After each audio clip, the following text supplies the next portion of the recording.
On the lunar surface, you have the ability to gather samples that can tell us so much about the origins of our solar system, and the samples returned gave us that information.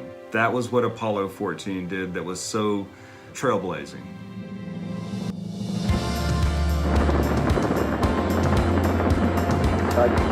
Looks good here, flight. Good agreement.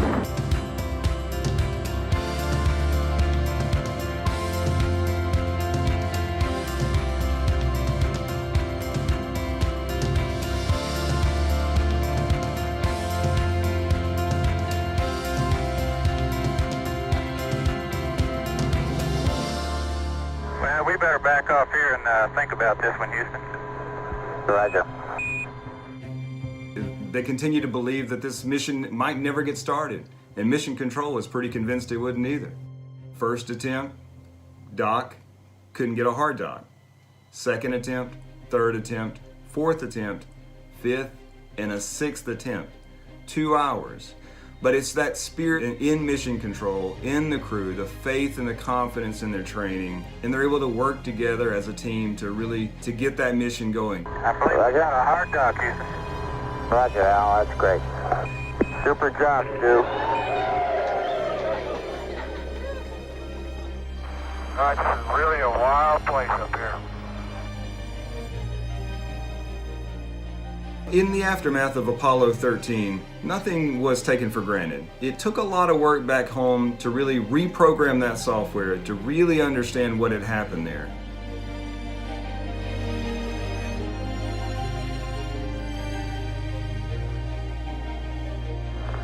We're on the surface. Okay, we made a good landing. That was a beautiful one. We landed the slope, but other than that, we're in great shape. Yep. Right on the landing site.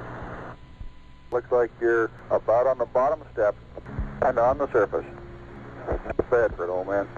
Hamlet's on the surface, and it's been a long way, but we're here.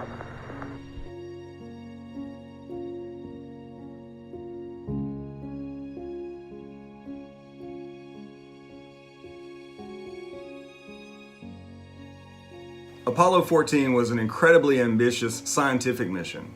One of the things they had with them that was incredibly important was something called the Met, or the rickshaw. Basically a cart intended to carry both those scientific experiments, those payloads, but also to return those lunar samples. And so that allowed that crew to travel further from the lander than any crew had previously. We're really going up a pretty steep slope here. We got a ways to go yet. Like any good navigator, the astronauts brought with them the maps that they needed. But there was a problem with these maps. These maps had been shot from the air, and on the ground, that lunar landscape looked quite a bit different. Nothing like being up to your armpits in lunar dust. They found themselves in valleys that were deeper than they thought. They found themselves working up hills that were higher. This was an exploration at its finest. Well, I'm going to try a little sand trap shot here.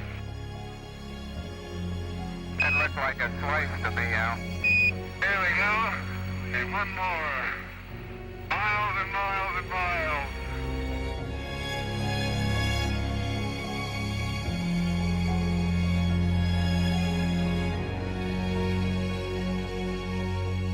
The samples returned from Apollo 14 were incredibly important. They told us so much about the formation of the solar system, so much about the material that makes up the moon.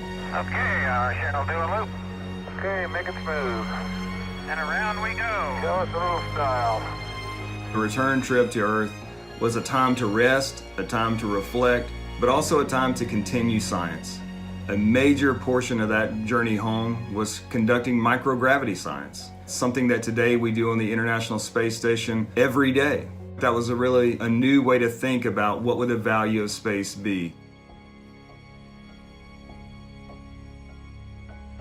Apollo 14 achieved all the science that it had hoped to achieve, and it pressed the boundaries of space exploration in ways that future crews would build upon. And as we prepare to go back to the moon, we definitely follow in the footsteps of these brave crews that went before us and build upon the scientific information that they returned.